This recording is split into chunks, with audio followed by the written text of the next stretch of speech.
Hey, it's Levack and Goz. Welcome to the July 20th edition of the show. Literally just got a phone call. Somebody's like, "Hey, I was just checking out your." I go and I'm like, "Podcast? No, you do a podcast?" I'm like, "I hate you." All right. Ooh. Oh, you're not on terrestrial radio anymore. Oh. No. I call it show now. I call it just show. Whatever you got, your performances you're doing out there.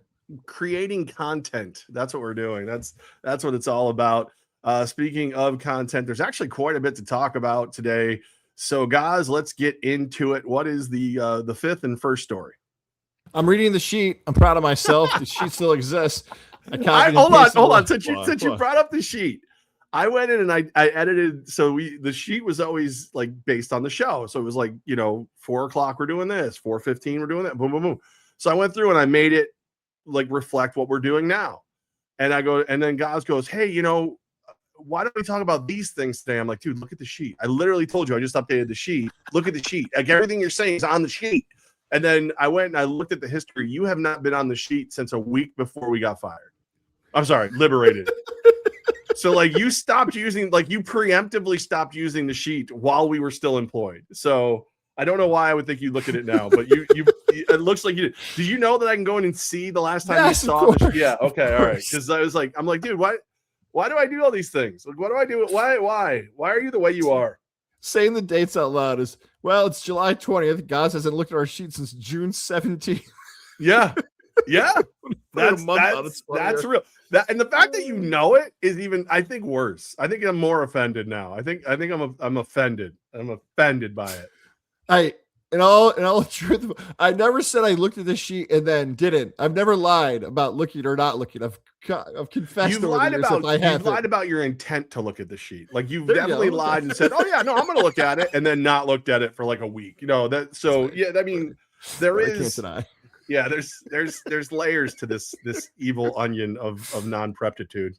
The World Cup was Sunday. Is it for our audio audience only? Although we have video on Spotify and Apple now. The banner reads, "FIFA, can we all get back to the sports we really care about?" What were your thoughts? That sounds so mean. What were your thoughts Sunday involving the final of the World Cup? I tried so hard to like it. Like I actually bet Spain. So like I had skin in the game and everything. And I was like, so I was in, I was like, I'm going to watch as much as I can. A couple of my buddies were hitting me up like, "Dude, are you watching? I'm like, yeah, it's on. Like it's on. I don't know if I'm watching it. And then I just kept trying to convince myself that it was entertaining. Like I tried to get behind like the Espanol defense and how good it's been. I tried to, embrace Messi's last World Cup match. I was like, when Spain scores, because the way they were pressing, they were going to score. It's going to be, the suspense is going to be great. It's going to be awesome. Just a boring piece of crap game. Like just the game, whoever invented soccer was just like, how do we wear out 22 people? Like, how do we make 22 people tired with almost no results to show from it? Like that's like, if Argentina didn't have a shot on goal until 120 minutes into a 90-minute game match, a 90-minute match. They needed another half hour before they actually kicked one towards the net. That's how crappy that game was. Crap. Boom. So set the scene here at the Gozlowski house. We had a nice birthday celebration for my father. Not a big birthday guy, but his sister-in-law, his daughters were all in town. So we had to host it here. And he's a sports fan, but a casual sports fan, much more of a big golf guy, the more traditional sports. And he goes, "Hey, what's that soccer thing going on today? What's going on with that?" I go, I've never liked this man more than I do right now. What's going on with that? They still doing that? Is that today? Still a thing? I think he just wanted to do like a very open, like ended conversation to hear people's takes. So I flipped it on for him in like, we'll call it the sunroom, living room area. And I left it in Spanish. And then I think it was more of like, I don't really want to watch it. I just want to know to have a conversation if people bring it up, what's going on with. So you punished the man for showing interest in his son-in-law's world. Like he tried to show interest in your world and you're like, "Oh, really? All right, let me double down. Ha-ha. Take that." He was much more into another event we'll talk about later, but that's kind of the casual feel to a degree of how I felt about that on Sunday too. Like I got to know enough of what happened if there was one monster moment that's going to resonate for a decade plus to go, and I need to know who won the match. I'm settling this with soccer. You basically said what I was going to say about the sport that is soccer. As Austin Powers once said, it's not my bag, baby. It's not. It's just not my thing. Like, to go for nearly 2 hours and have no shots on goal, no action, nothing happening. At least we'll do a cross-sport comparison. I know it insults other sports when we do this because we need to have it consumed like this. But at least in a low-scoring football game, there might be a big hit, a big play, an interception, something that causes action out there.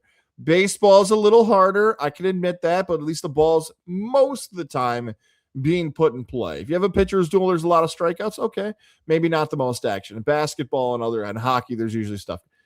When you go that long in a soccer game and it's just getting kicked around, I could watch a bunch of toddlers out here do the same thing with a bunch of rocks. No, it's not my thing. Not insulting soccer fan. Not the best watch. The best part, it's under 2 hours. That's what I can give you, soccer fan. But it doesn't feel like it's under 2 hours. Like no, and sometimes at extra time it's not.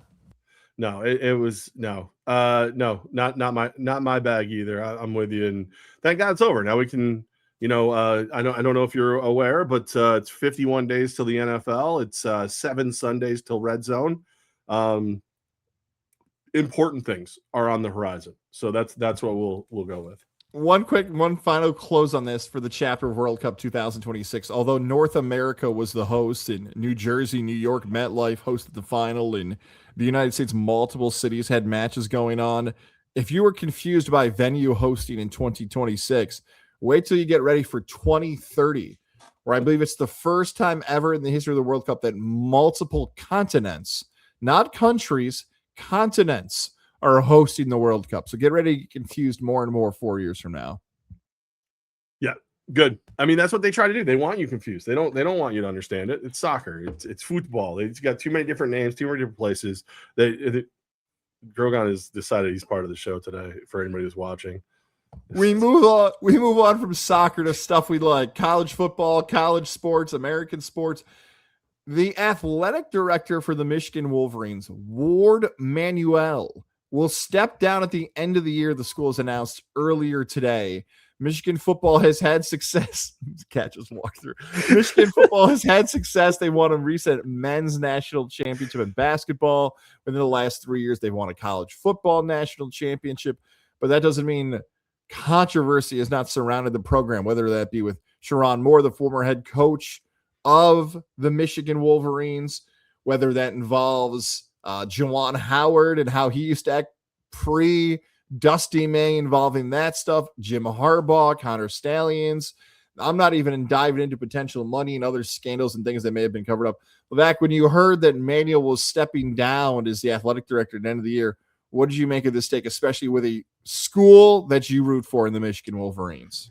It just it shows you, like you brought up all the tabloid stuff. Like obviously the Sharon Moore thing is terrifying. What he did as part of the program, outside of the program, stuff like that. Juwan Howard, I don't think anybody's going to fault him for the Juwan Howard stuff simply because the guy's a legend of the program, and my cat is like climbing on the shelf, and all that stuff. But you won the football championship at 23, the basketball championship 26, and you're out.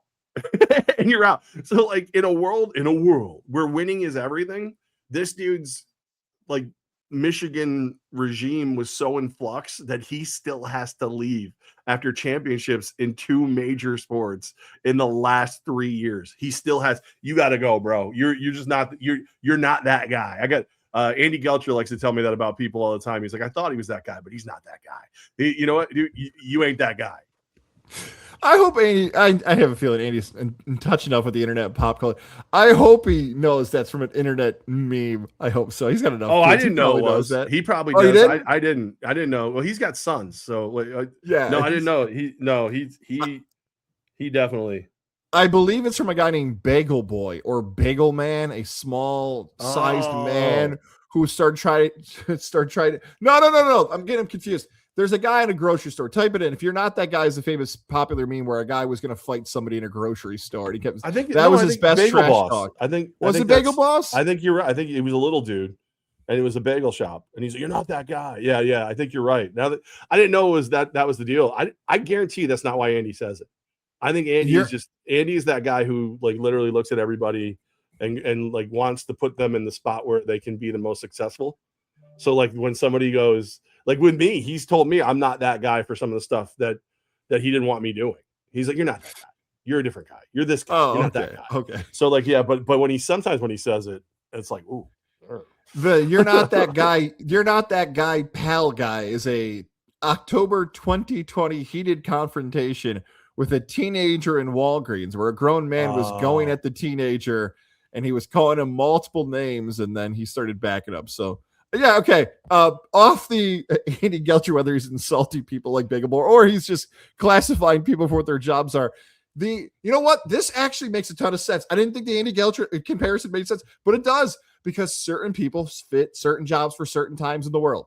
I don't care what anybody does. Teacher, principal, athletic director, runs a car dealership, content creator, radio host. Stuff has changed so fast. Dentist, my gosh, everything. Hey, this is what my job was 20 years ago. Here's what my job is 10 years ago. Here's what my job is 5 months ago or 5 years ago. Stuff changes. It was Jay Wright, I believe. Might have been Brad Stevens, a college basketball coach. No, Tony Bennett for Virginia. He said it. He goes, "This isn't what I signed up for." Yeah. When I was a college basketball coach, these were my responsibilities. Nowhere in the responsibility of me becoming a college basketball coach did I ever say I want to give a teenager $1 million. Nowhere did I ever say my players could leave after 1 year. Nowhere did it say European guys who have pro experience. So if this isn't the job that you signed up for, some people don't want to do it anymore. Some people get frustrated that the job that they had in the past changed, or others are chameleons and change and evolve with whatever culture system they have to do. The thing here with an athletic director in college sports in 2026, it's very similar to that. This isn't the same thing that Manuel signed up for, especially with Michigan, with a ton of money coming in. Monster donors, Underwood, the recruit who came in because of the rich donors that are involved in Michigan. Sometimes it's just time to go. At times I feel for athletic directors because when a scandal happens in a program, they are not God. They are not omnipotent. I don't think I got that right. I think I was close. Omnipotent. Yeah, there you go.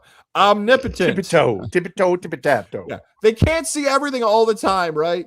They can't. So it's like, oh, I should have known that person was doing that. Some would say, yes, that's your job. Others would be like, it's impossible to do those things. So should he have stepped down? Yes. Will Michigan be fine after him? Of course they will. They got enough money. They'll be fine. But the world of athletic director in college sports has changed. And oh, by the way, continues to change. It might be different 6 months from now or a year from now.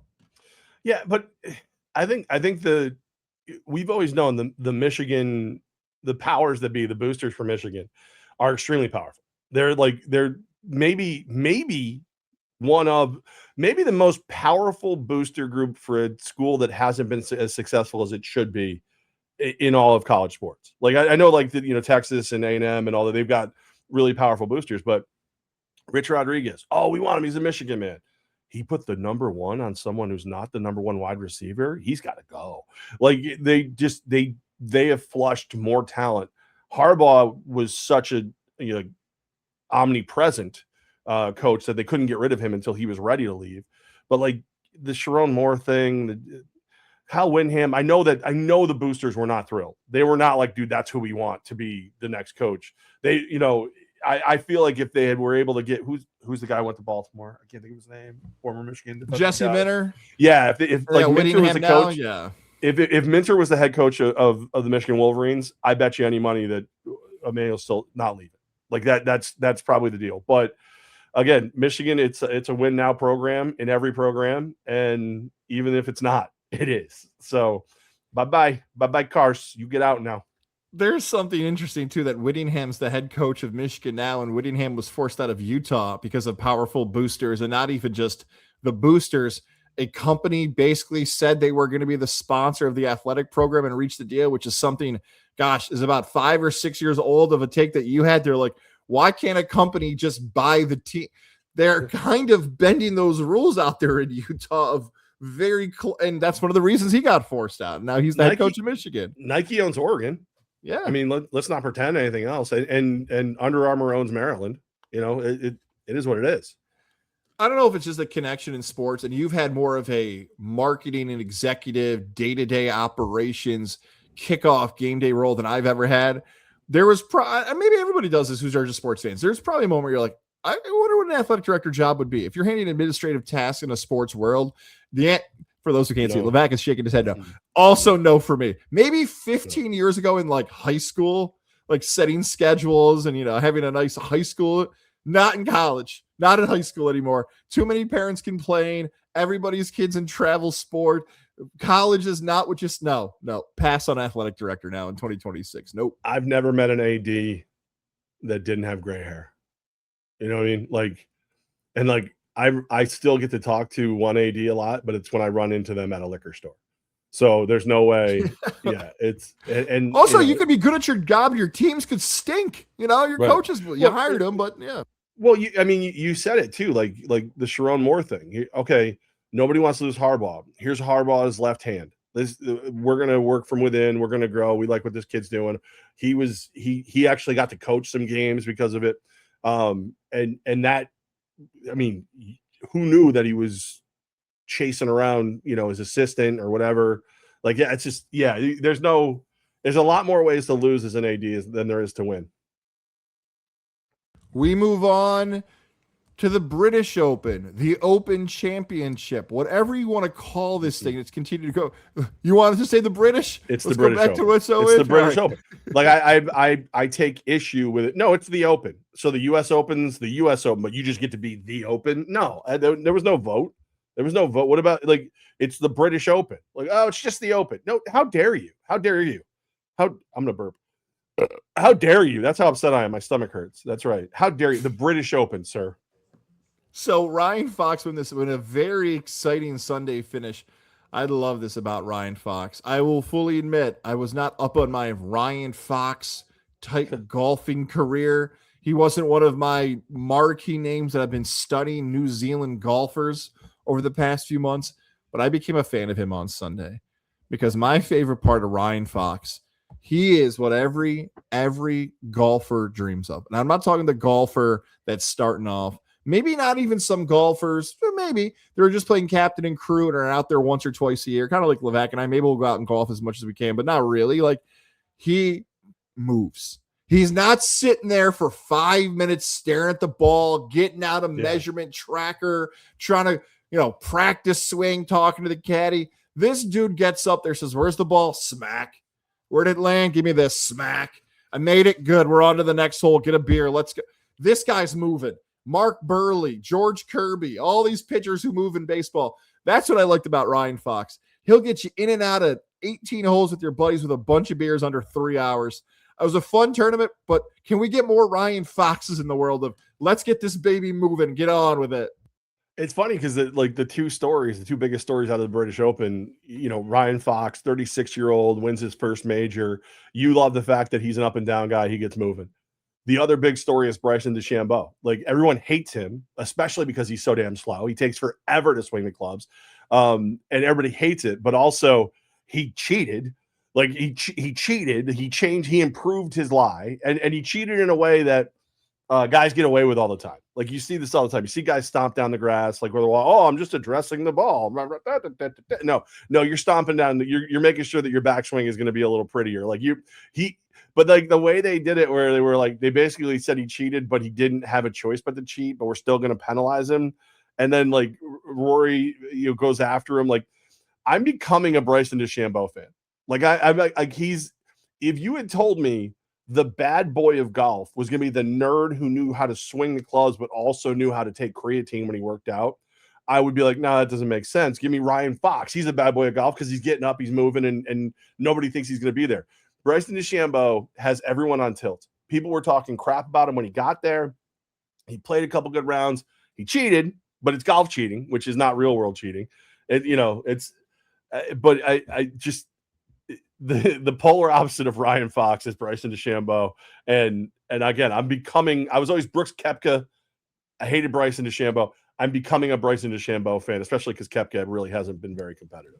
It's so funny. You and I are so off on the DeChambeau thing. You're becoming a fan, maybe because for you, he's a heel-like character. You know, sometimes it's just as fun in golf to root against somebody as it is to root for somebody. I'm good if DeChambeau just doesn't want to play golf anymore. If he is good, because he just wants to play on YouTube. Guy. That's it. But that's your wheelhouse. That's you. I'm surprised you don't love that. He's like the LA Knight of golf, but everybody's saying DeChambeau. Come on, man. Let's go. He has nearly 3 million subscribers on YouTube. He doesn't have to do this, right? I am a little. We're working. We're trying to get to 500. By the way, if you're listening on the audio side, go subscribe to our YouTube channel. Come on, now please. We're getting to monetizing. We got to get there. We're under Godzilla, right? Is that where we are? Right. The longer and longer we hopefully continue to do this thing as we plan to. I want to get to DeChambeau levels. That'd be awesome. But learning more about the monetizing of YouTube, yeah, I definitely am jealous of DeChambeau. He doesn't want to play golf anymore. That's fine. He's made over $100 million playing golf. Remember, he had the live earnings. So he's got, I think, 75 of live. Who knows how the taxes work on that? Saudi money? I don't know. He made a ton of money. He's got his YouTube channel. He doesn't want to do this anymore. He wants to just play on YouTube. See, all right. So you say he doesn't want to golf anymore. I don't think that's true. I just think he doesn't want to deal with the bull crap of golf anymore, which it's bull crap. Like they everything they do to try to be cool, they counteract by trying to be sticks in the mud. Like whoever the chairman was for the British Open, our fans were so respectful and blah, basically saying that the New York American fans were a-holes. Like we know we are, but you don't have to say it. You're an a-hole for trying to just be the Open. That's the a-hole move. I think I'm cat fight. Stop it. Hey, knock it off. Hold on. I gotta spray him. Pew, pew. All right, but I mean that's the problem. Is golf is stuffy and boring, and now there's this like YouTube reality of golf out there that DeChambeau's part of. Fat Perez or whatever the hell his name is, Paige Sporanic. Like there's two lanes of American golf right now, and they're butting heads. And I'm a fan of the one that's less stuffy. So I'm here for it. And Paige, obviously. Oh, well, very less. I mean, that bra is stuffed. Hey now. Also, did you hear the rumor about President Trump and DeChambeau? They made out? There was a rumor that DeChambeau, when he was being penalized and all the other things that were happening, that he was threatening to call the president. That's phenomenal. I'm going to call President Trump I'll call him right now. I'll do it. I got him. I'll call my dad. Listen, I don't hate that Trump is a sports fan. Like every president has had some kind of fandom, and you need to have something to not be thinking about bombing Iran, but like the level by which Trump is in sports is a bit intense. It's a bit intense. I think he is going to be on some kind of commissioner board or something when he's done with his term as president. He is not going away. I don't know if he's going to be a chairman of a new football league. He might be part of the AF1. We may bring him in. We've had plenty of crazy in my arena football life. Why not bring in Trump to? You guys are the best. We wanted the best arenas, the best nets. We've got nets. You have no nets in your league, losers. The fact that DeChambeau, Tiger, remember he got pulled over? I'm going to call the president. Yeah. So many people are dropping his name. President Trump, this is not a shock whether you love him or don't love him, probably can't enjoy that enough. Who called me? Well, who was it? Yeah, but like I'm sure there's people who won't think this is funny, but just the idea of how different it is. That's the funny part of this. That imagine the current sitting president of the United States of America sitting in the Oval Office. He's got a bunch of stuff on the schedule, a bunch of meetings, and he tells her, "Hang on, Tiger's calling." Hang on. El Push this Tigre. on. We know we got some stuff to handle involving other countries in the world and our infrastructure and voting and blah, blah, blah, blah, blah. Hang on. I got to take this one quick. You know he's that putting sports above that stuff. It's wild. But you know that happened, right? Like, every president has had a celebrity, a sports star, someone. They've had these things have always happened. The difference is those other presidents were like, all right, we got to keep this quiet, but I'll intervene. Where Trump's like, got? I don't do quiet. I stomp on streets you tiptoe on, boy. I'm coming for you. Who are we going for? Who's got a problem? Did somebody say something about Sophie Cunningham? She's the best. Like, they wouldn't have called Sleepy Joe. I'll tell you that. They wouldn't have called him. They could have called him. He was sleeping. We move on to the New York Yankees and the Pittsburgh Pirates. You were not happy about something that happened involving this series, Levack. There was potential. There was excitement. Unfortunately, the ball was dropped involving these two teams. Dude, what? All right. You are a way bigger fan of one of these guys than I have ever been. So when you looked ahead at this schedule and you saw that after the All-Star break, there was a 3-game series between the Yankees and the Pirates, you had to want to see Paul Skeens. You especially, guys, like you had. But to have Paul Skeens versus Cam Schlittler would have been the marquee young future matchup of all marquee young future matchups.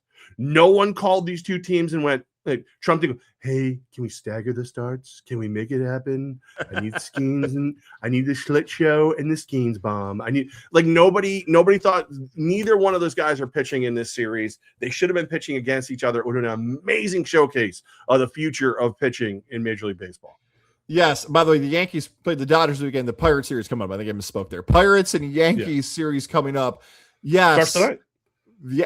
The fact that the two best pitchers in baseball, Sanchez from Philadelphia is awesome. By the way, that series is coming up too. So you might see Cam versus Sanchez coming up a little later on. That would be amazing. The Miz was on a historic run there. That would be cool. He's pitching against the Mets tonight. So there we go. See? So, like, there are some matchups that we'd love to see this. And I know we're just coming off the All-Star break where we talked about pitching really being the storyline of that game. I would have loved it. There is talk involving the Pittsburgh Pirates, and I believe it in a small sense that allegedly they're going to finally be a team that doesn't sell and they're buying. They're telling their fan base they're going to do it.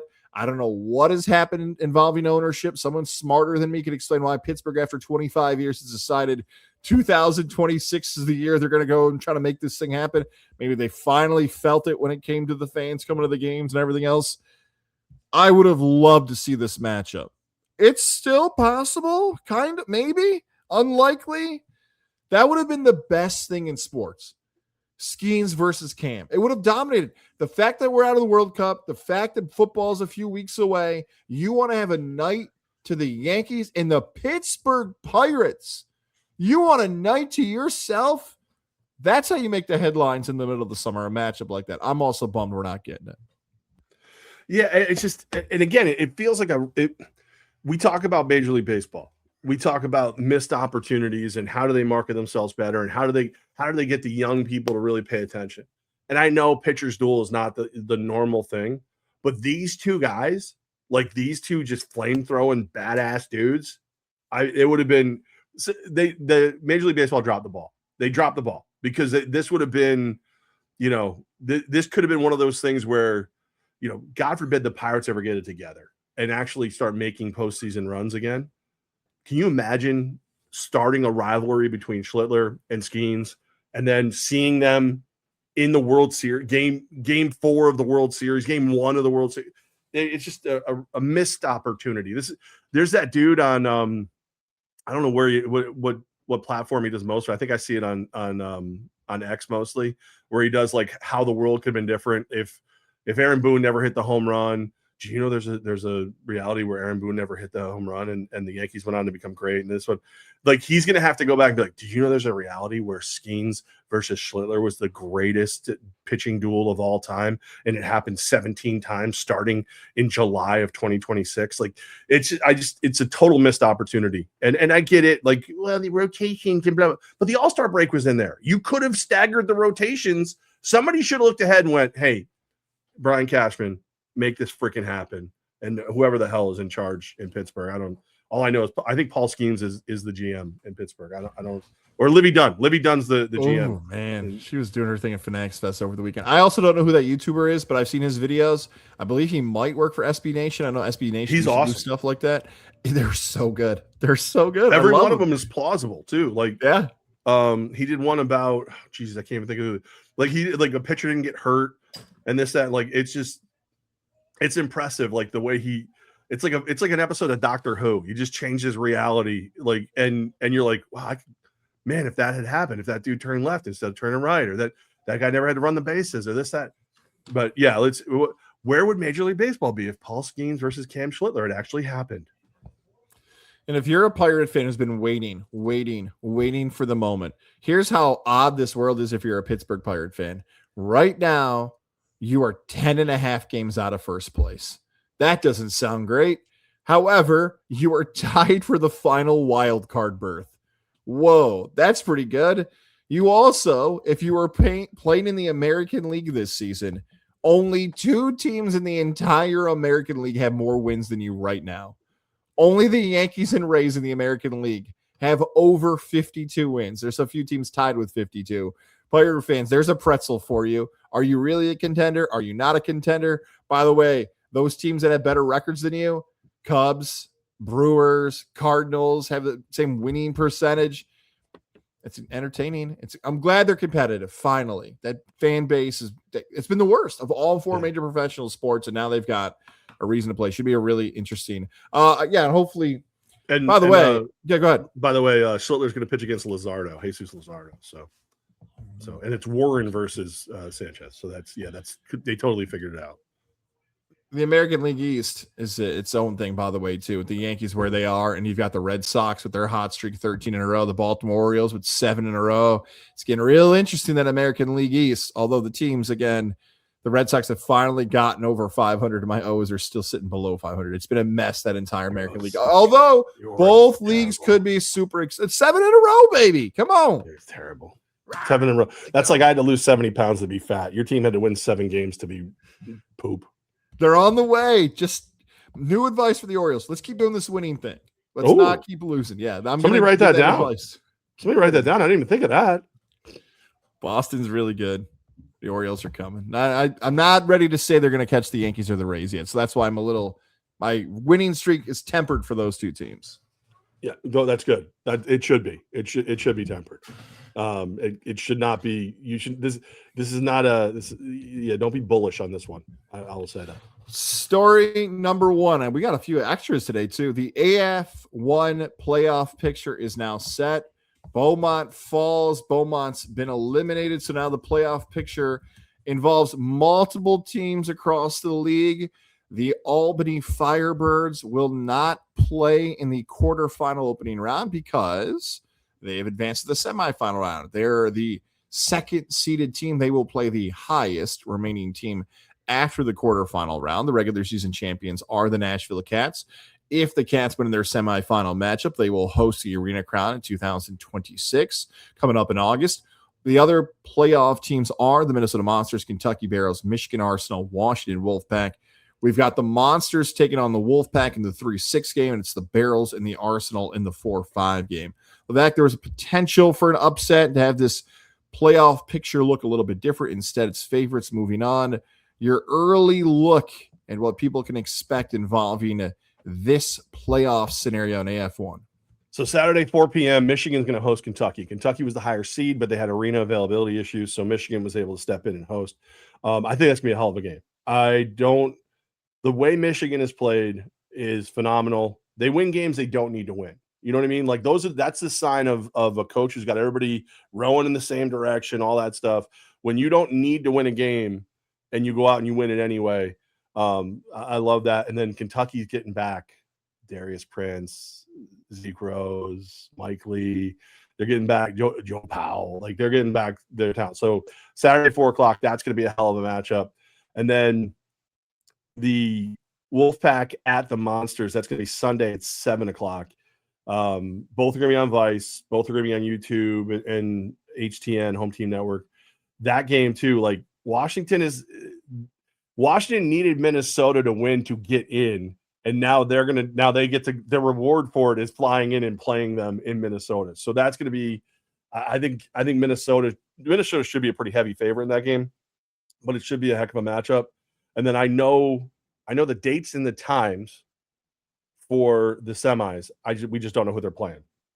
So Albany is going to be August 1st, 4:00 against whoever the highest remaining seed is.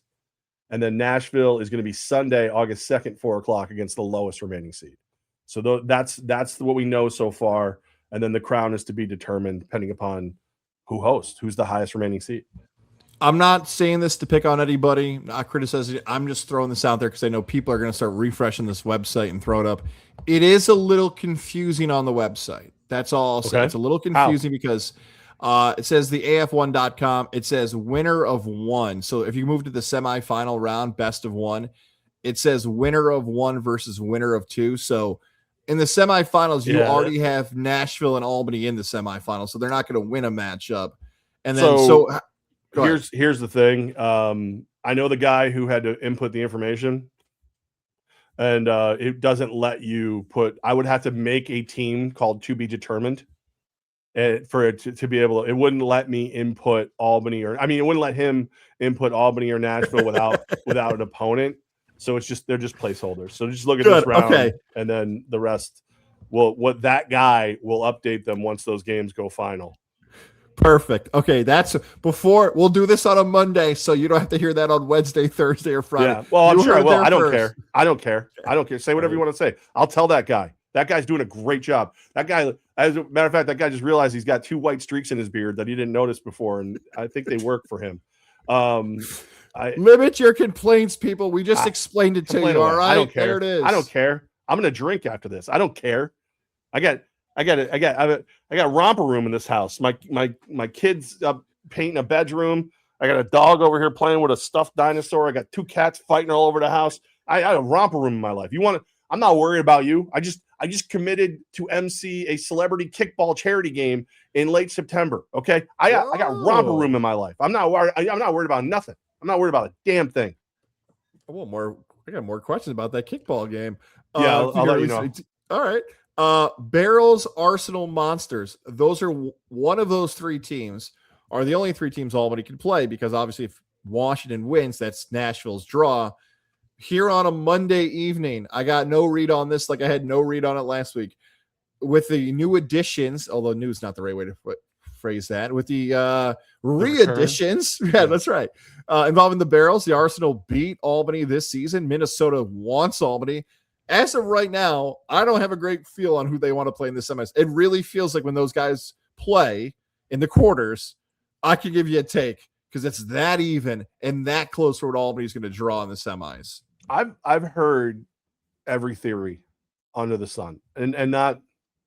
I haven't been able to talk to Damon. Where the Flock U is back this Wednesday. I believe we're at Scoops Ice Cream. I'm waiting for final confirmation on that.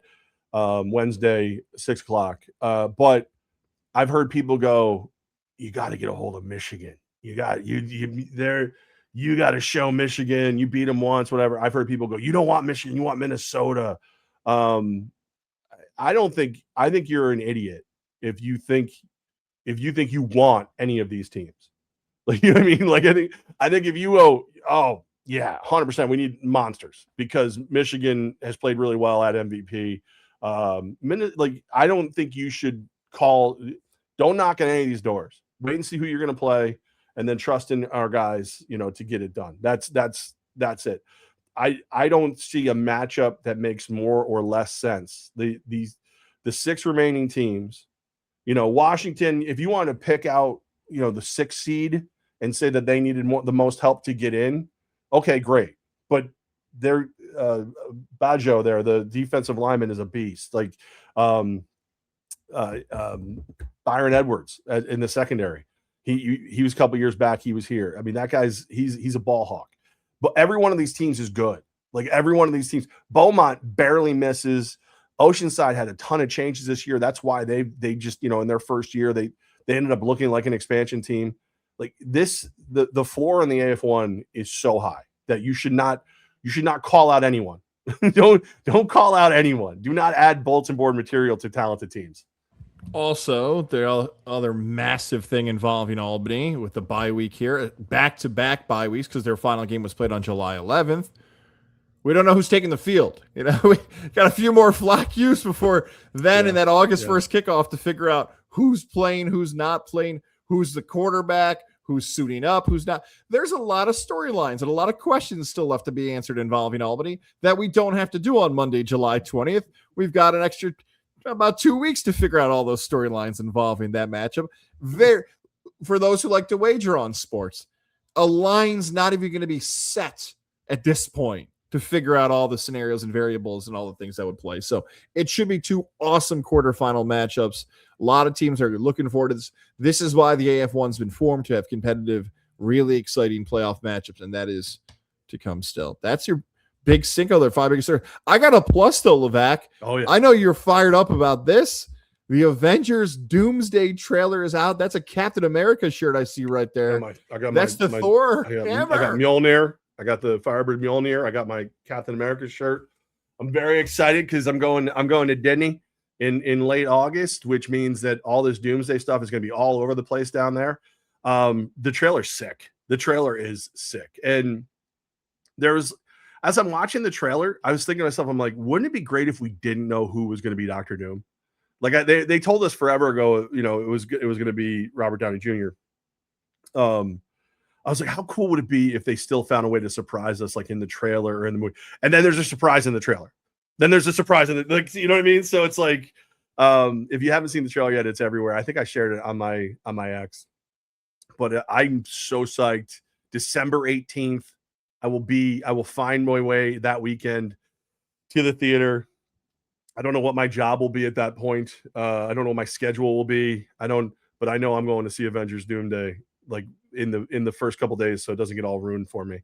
But it looks sick. It looks absolutely sick. It was awesome. All right, let me ask you 2 questions because I feel like I forgot the answers to these. Let's do the spoiler first, and if you don't want it, we'll give you a 3, 2, 1. We'll go like a minute on this. 3, 2, 1. So that's Chris Evans. That's Captain America. Yeah, right? Yeah. But there was a new Captain America, and then now there's the old Captain America. How in the world did Chris Evans end up in this thing? Have you seen the John Cena meme? No. That they're doing? They're like Steve Rogers on why he's back, and it's John Cena going, "I'm back because you guys can't do the job." Like, there was rumors he would be back, but it's so in Endgame, he takes the long way home. While the world is crumbling around him, he goes and hangs out with his woman, and then they just see him again when he's like aged to the age he would be. So there's some kind of version in which he's back. It may not even be our version, our world's Steve Rogers. It might be a different one. We don't know. But he makes the story better. And there's always been different variations of Captain America. So like Steve Rogers is the one everybody knows, but like Falcon becomes Captain America at one point. Bucky, the Winter Soldier, he becomes Captain America at one point. There's a couple different versions of Captain America, depending upon what storyline you're reading, but it always goes back to Steve Rogers. So I'm psyched for this. Oh, okay. I said I had 2 questions. Now I got another question. So I saw the Fantastic Four in there.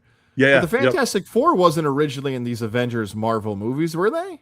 So Fantastic Four. So the reason we have the Avengers is Marvel was hurting for money, and they sold Fantastic Four, Hulk, Spider-Man, and X-Men to other places. So when Marvel decided to start making their own movies with the help of Disney and everything, they were like, well, crap, we don't own our big stars. So they put the Avengers out, and it worked perfect. But the reason you haven't had Fantastic Four or X-Men or any of those guys is they didn't have the rights to them yet. Now they have the rights back. So did you see Thunderbolts yet? The one with the dog, Thunderbolt, the dog, the cartoon? No, that's Bolt. That's just Bolt. Thunderbolts is basically like it's like Suicide Squad for the MCU. No, I have not seen that one. No, that's very recent, isn't it? That's this year? No, that came out like a year or 2 ago. That's a couple years old now. But in that, there's a post-credit scene where they tease how the Fantastic Four becomes a part of everything. And then like with the X-Men, right. they can finally use the word mutant. They didn't have the bless you. They didn't have the right to use the word mutant because Sony owned that right. So now they have the right to use the word mutant. So now you're gonna have the mutants like Xavier, Professor X, and Magneto, and Wolverine, and Deadpool. They're all gonna start showing up. What I hope happens, and this is a bold take, I hope this happens. I hope, as someone who's gone, and yeah, I know you mentioned you're going to Florida, like Islands of Adventure, there's a new park down there. Now they have 3 Universal theme parks. The Doctor Doom ride, I feel like it's been, gosh, there since Islands of Adventure opened. I hope they redo that just because the new movie is coming out in December, and like just doesn't even have to be the ride, just like the experience, because that's the new thing with theme parks now. The actual waiting line, when you're waiting in line 45 minutes, you can interact with stuff and keep people busy. If they just do something for Doctor Doom, that'd be cool.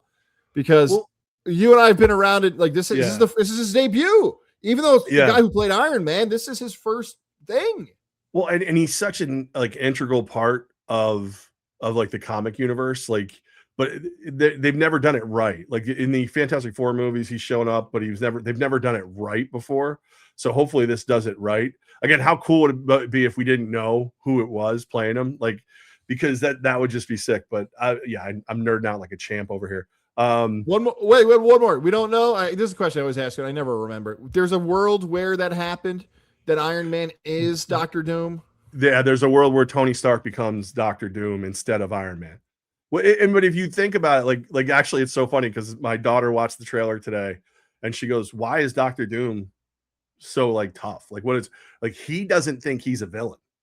He believes that he's doing what's right." So like in the Avengers, when Tony Stark says he's going to put a suit of armor around the world, that's very Doctor Doom. Like that's very Doctor Doom. Like I think it works on a lot of levels, and it'd be fun to see how they pull it together. Like there was a point where the MCU was just perfect. Like everything they did made sense. It was right. And then they went off the rails a little bit for a while. And then hopefully this brings them all right back on. Spider-Man comes out later this month, and I don't know if it's going to be Burger King, McDonald's, or Wendy's that'll have the kids' toys. That'll be on. I'm invested in, and also my son, my youngest Abe. We went to the store the other day. Everybody got one gift for under $10. He bought a Iron Man kids' toy. So I'll let him know that Spidey and the Amazing Friends and Iron Man and the Amazing Friends on Disney Junior. I won't let him know that he might be Doctor Doom. Yeah, well, it's that's gonna be tough for little kids to understand. That's gonna be interesting, but again, I think it plays to the whole thing too, where like there's storylines where Doom is the guy who helps the heroes save the world, and like realistically, like if you go and see all the post-credit scenes, he's like when he pops up in the Fantastic Four post-credit and stuff like that. He thinks he's helping. Like if this is the battle world, which a lot of people think it's going to be, he's doing this because if these worlds all collide, they all go away. Where if he finds a way to make one dominant and the other ones go away, at least someone survives. There's like dude, I'll nerd out like a champ. It's amazing I've ever gotten laid with how much I love about this comic world. Like I might have to go get my stuff out of the attic. I bet you my Wolverine comics are worth a bunch right now. My Spawn comics. That's another one they've never done right. Spawn. They were close, Michael Jai White, but there was not. Spawn. There was man. That's crazy, dude. Well, I'm excited for you. That's gonna get millions of views. I'm not gonna see the Odyssey. I know that's the hot summer movie. Besides, I was so excited, but it looks like they just really screwed it up. It dominated the box office this weekend.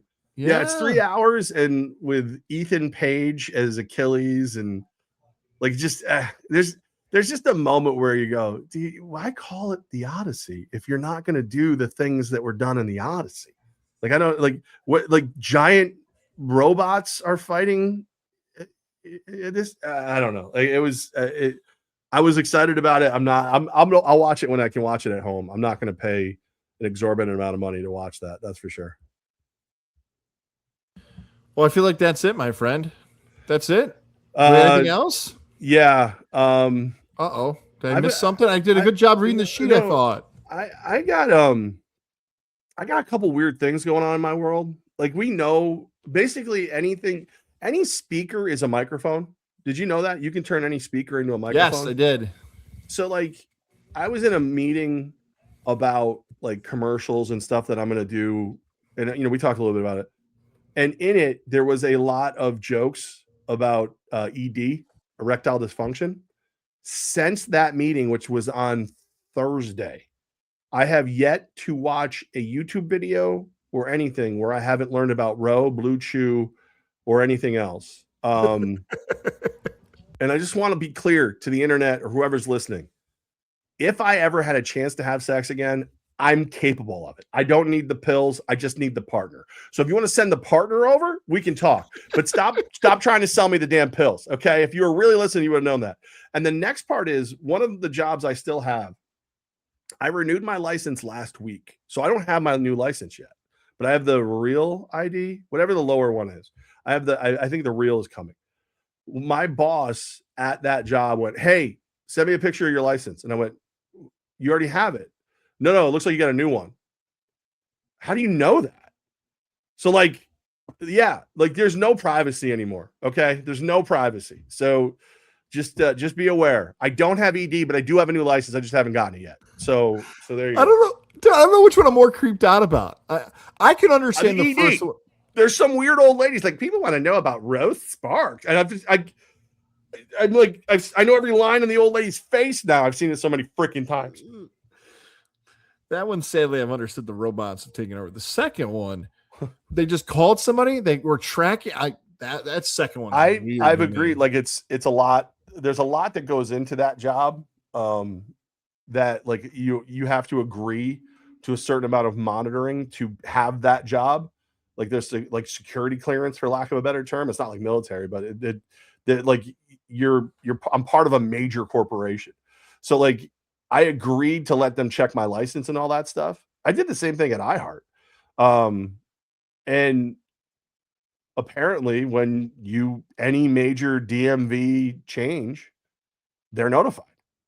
So just know that if you work for a company that's done that and you lose your license for any reason, they're going to know. They're going to know right away.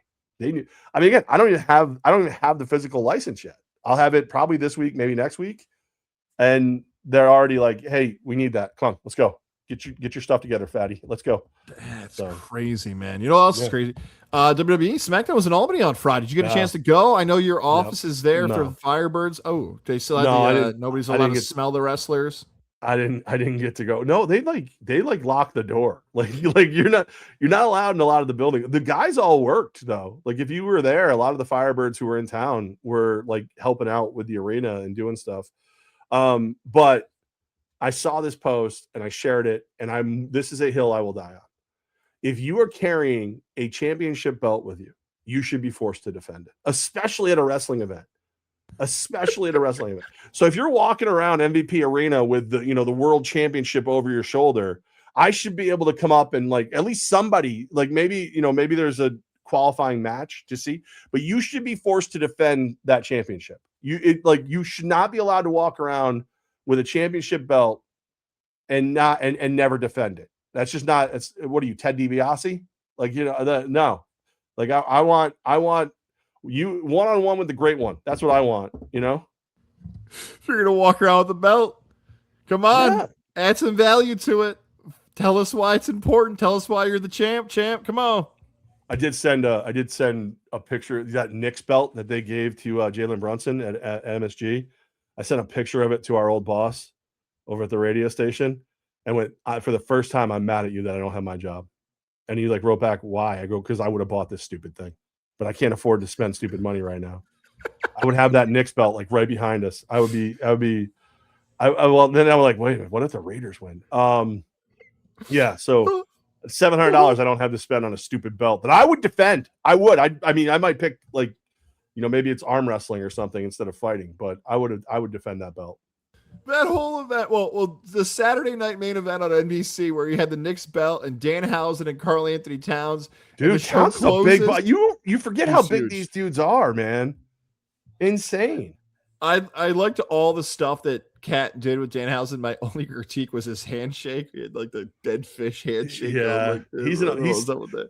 He's an awkward human. But Danhausen's an awkward human too, so it kind of worked. Yeah. And then you had Roman Reigns and Jalen Brunson acknowledging each other, right? The finger going up. The Albany thing, though, that was SmackDown. And you had CM Punk and Cody and Oba. I hope I'm not getting anybody in trouble here in the WWE for saying this, but I follow a lot of you people on social media who either follow the show or Firebird fans or whatever it might be. People have figured out that the parking lots where the wrestlers have to go to get their cars after the show. Did you see this? That's the hangout. They're waiting. So I'm not, look, if you're a wrestling fan, don't be a weirdo. Okay. But there's the parking 100%. Lot. There's the parking lot behind the MVP arena that is the most convenient parking lot, but it's so people know the cars are going to go that way. So a lot of the fans after the show know the wrestlers have to go get their cars. So they wait there to get the autographs and the pictures. I'm like, man, some of you guys are smart. I mean, if it's for a kid, cool, but some of you other people, let's not wait outside, especially women outside of their car waiting to get in like a weirdo. I had to shoo somebody away on game day, the last home game for the Firebirds. So you can't be back here. What are you doing? You know what I mean? Like, you can't be back here like this. And the thing is, I will say this: the more people do it, I've seen security start cracking down in that area. And when I say security, I don't mean security; I mean Albany PD. So it's not open. That is not open to the public. That is not open to the public. Don't go back there. Stay out of that area. You will end up breaking out in bracelets, the kind that link together and put you in the back of a squad car. you will be trespassed from the arena. Sometimes Levack and I have had the pleasure of meeting celebrities, athletes, coaches for our job and media session, everything. Sometimes, and we'd like autographs and pictures, everything else. We're still sportsmen, this whole thing. Tell yourself when you're about to do something like that, what are you doing? Right now, I'm in a parking lot where no one has any security. I'm going up to a stranger and asking them if they can talk to me. If that out loud to you sounds weird, it's because it is weird. Yeah. Imagine it this way. You walk out of your job and there's people waiting for you. How would you feel? Like, how would you feel? Like, yeah. And I get it. Look, I get it's a public job. I get people are used to that. And hey, you're a fan. Cool. If you're a nice person, you're respectful. Hey, can I get a quick picture? Hey, can you sign this for my kid? Hey, that's different than like the new thing on social media, especially I feel for the wrestlers and especially the women wrestlers is like, hey, I saw one of the women in the hotel and she waved to me. So let me wait in the hotel lobby till she comes out again so I can see her again. Hearing these things out loud, that's not good. Oh, she said she couldn't sign my autograph. Cool. Okay, move on with life. I wish they would have got a better picture. Yep, you didn't. Didn't happen. They don't. Creepy. It's creepy. Come on, man. It's a creepy thing. It's a creepy thing. It is, and it's just. I mean, like I said, with the WWE guys, like we've seen that level. Like I remember we all used to go to Denny's on Wolf Road because you knew that's where they were going. And there used to be a bar called Fenders. They used to go there because it was in a hotel, and it was probably the hotel they were staying in. So like you would go to those places because you knew they'd be there. But you didn't mess with them. You left them alone. But it's like, oh my God, there's Billy Gunn. Like whatever. It's time for me to wake up. Sorry. Go to a Fanatics Fest. Go to an autograph signing. Go to a show. There's a reason why those environments, yes, they have longer lines. But guess what? Whoever you're meeting probably is going to be in a nicer mood. They're probably actually going to be more likely to engage with you in settings like that. Yeah, it's creepy. Don't go back there. Don't, especially not for the Firebirds. How dare you? What are you doing? What are you doing? That's what I say. What are you doing? But you should have to defend the belt. If you're back there with a belt, bring it. Don't sing it. Bring it. Let's go. I'm ready. All right. I got stuff to do. I'm a very busy person. All right. Both our phones are going off. We're incredibly busy. We'll be back in tomorrow for another show. Maybe. We'll see what happens. But before any of that happens, Goz, hit the frickin' button.